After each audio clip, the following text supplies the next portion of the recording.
Des milliers de personnes ont arrêté leur douleur chronique grâce à ces 12 phrases. Je vais vous expliquer comment. C'est simple et c'est gratuit. Et pour autant, beaucoup passent à côté de sa véritable puissance. Aujourd'hui, je vais vous parler des 12 rappels quotidiens du Dr Sarno et surtout, comment les utiliser pour qu'ils deviennent plus qu'une simple liste à réciter. Cette vidéo partage mon expérience et ne remplace pas un avis médical. Je ne suis ni médecin ni psychologue. Consultez toujours un professionnel et poursuivez vos traitements. Les 12 rappels du Dr Sarno, c'est un peu comme un GPS pour votre cerveau. Quand on souffre de douleurs chroniques, on a tendance à se perdre dans la peur, dans l'inquiétude, dans cette obsession de notre corps qui nous lâche. Et ces 12 rappels, c'est un moyen de recalibrer notre attention, de passer du mode « mon corps est cassé » au mode « mon cerveau me protège ». Mais attention, ces rappels ne sont pas une formule magique. Ce n'est pas de la méthode Coué où on se ment à soi-même. C'est un outil de reprogrammation profonde qui fonctionne seulement si on les utilise avec intention et incarnation.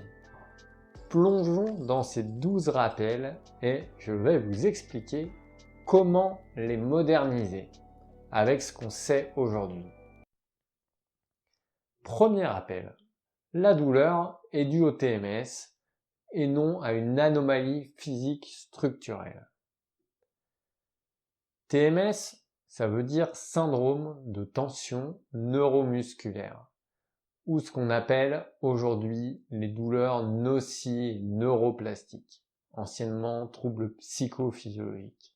L'idée centrale, c'est que votre douleur est réelle, mais qu'elle n'est pas causée par un problème structurel à cet endroit dans votre corps. Je sais que c'est difficile à accepter quand on a mal au dos, aux épaules, aux genoux, et qu'on nous a dit pendant des années qu'on avait une hernie, un disque dégénéré, une scoliose. Mais la réalité scientifique aujourd'hui est claire. La majorité des anomalies qu'on voit sur les IRM sont normales avec l'âge et ne sont pas corrélées avec la douleur. Votre corps n'est pas cassé. Deuxième rappel, la raison de la douleur est une privation modérée d'oxygène des tissus. Alors attention ici. Le docteur Sarno pensait que c'était lié à l'oxygénation des tissus, mais aujourd'hui on sait que c'est un peu plus complexe. Ce qu'on observe en IRM fonctionnel, c'est une activation des centres d'évaluation de la douleur, du danger et des émotions dans le cerveau. Ce n'est pas tant l'oxygène qui manque, c'est le système nerveux qui est en hypervigilance. Imaginez une alarme incendie qui se déclenche alors qu'il n'y a pas de feu. C'est ce qui se passe dans votre cerveau, une fausse alerte qui crée une vraie douleur. Troisième rappel, le TMS est un syndrome sans danger vital perpétré par des émotions refoulées. Et ça, c'est fondamental.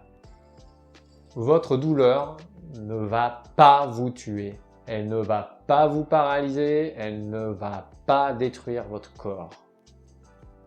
Ce qui se passe, c'est que votre cerveau primitif, celui qui gère la survie, les émotions intenses, a appris à utiliser la douleur comme une distraction de ce qui se passe émotionnellement en vous.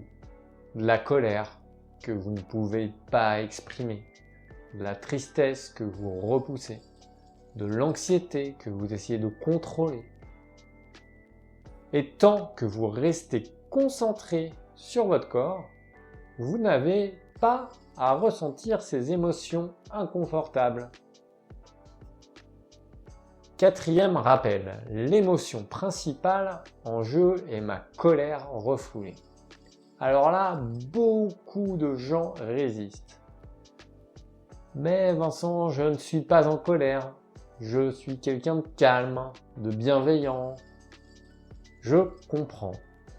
Mais la colère dont parle le docteur Sarno, ce n'est pas la colère explosive, c'est la colère silencieuse.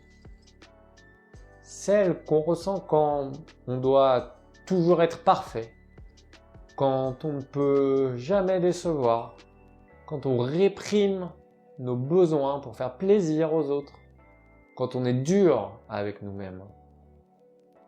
C'est une colère profonde, inconsciente, qui s'accumule depuis l'enfance. Et c'est normal de ne pas la sentir consciemment. Parce que c'est justement ça, le refoulement. Cinquième rappel, le TMS existe seulement pour détourner mon attention des émotions. Et c'est là que tout prend sens. Votre cerveau préfère que vous ayez mal au dos plutôt que de ressentir cette colère interdite ou cette tristesse que vous avez enfouie depuis des années. C'est comme un prestidigitateur qui attire votre attention sur sa main gauche pendant que sa main droite fait le tour de magie. La douleur, c'est la main gauche. Les émotions, c'est la main droite. Et tant que vous regardez la douleur, vous ratez ce qui se passe vraiment. Sixième rappel. Puisque mon corps est globalement normal, je n'ai rien à craindre. Et ça, c'est très puissant. Parce que la peur est le carburant principal du TMS. Peur d'abîmer votre corps. Peur que la douleur empire. Peur d'être prisonnier de cette douleur pour toujours. Je connais cette peur, je l'ai vécue.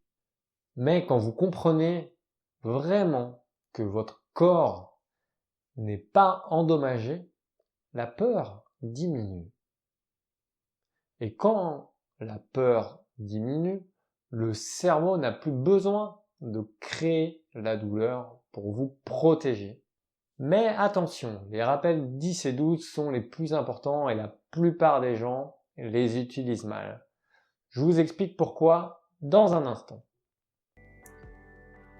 Septième rappel, dans ce cas, l'activité physique n'est pas dangereuse. Si votre corps n'est pas cassé, alors bouger n'est pas dangereux. Je sais que ça fait extrêmement peur. Quand on a mal depuis longtemps, on a pris l'habitude d'éviter certains mouvements.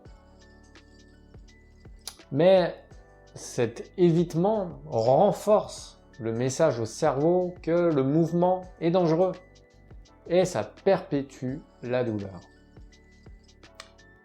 L'activité physique, dans le cas des douleurs neuroplastiques, c'est une rééducation du cerveau, une façon de lui dire « tout va bien, je suis en sécurité ».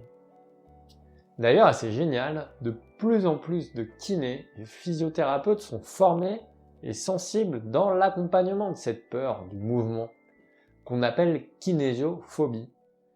C'est bien ici une rééducation de notre cerveau, au moins autant que celle de notre corps.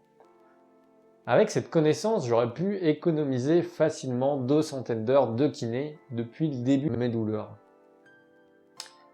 Huitième rappel. Je dois reprendre toutes mes activités physiques habituelles. Et attention, ça ne veut pas dire forcer comme un fou. Le docteur Sarno ne dit pas « allez courir un marathon demain si vous n'en avez jamais couru ». Il dit plutôt « reprenez vos activités normales ». Marcher, faire vos courses, jardiner, jouer avec vos enfants. L'idée, c'est de graduellement retrouver confiance en écoutant votre corps avec bienveillance, mais sans céder à la peur. C'est un équilibre entre douceur et courage. 9e rappel. Je ne me soucierai pas de ma douleur et je ne serai pas intimidé par elle. Alors ça, c'est difficile. Parce que quand on a mal, c'est impossible de ne pas y penser. Mais ce rappel ne dit pas d'ignorer la douleur, il dit ne pas en avoir peur. C'est comme un chien qui aboie derrière une clôture. Il fait beaucoup de bruit, mais il ne peut pas vous mordre. La douleur est bruyante, mais elle n'est pas dangereuse. D'ailleurs, j'ai fait une erreur énorme pendant des semaines avec ces rappels. Je vais vous dire laquelle pour que vous ne la fassiez pas.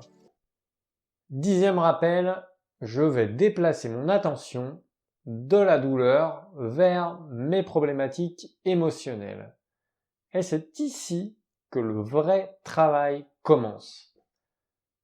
Parce qu'on peut réciter les rappels 1 à 9, mais si on ne provoque jamais ce changement d'attention, rien ne change vraiment. Alors, concrètement, ça veut dire quoi?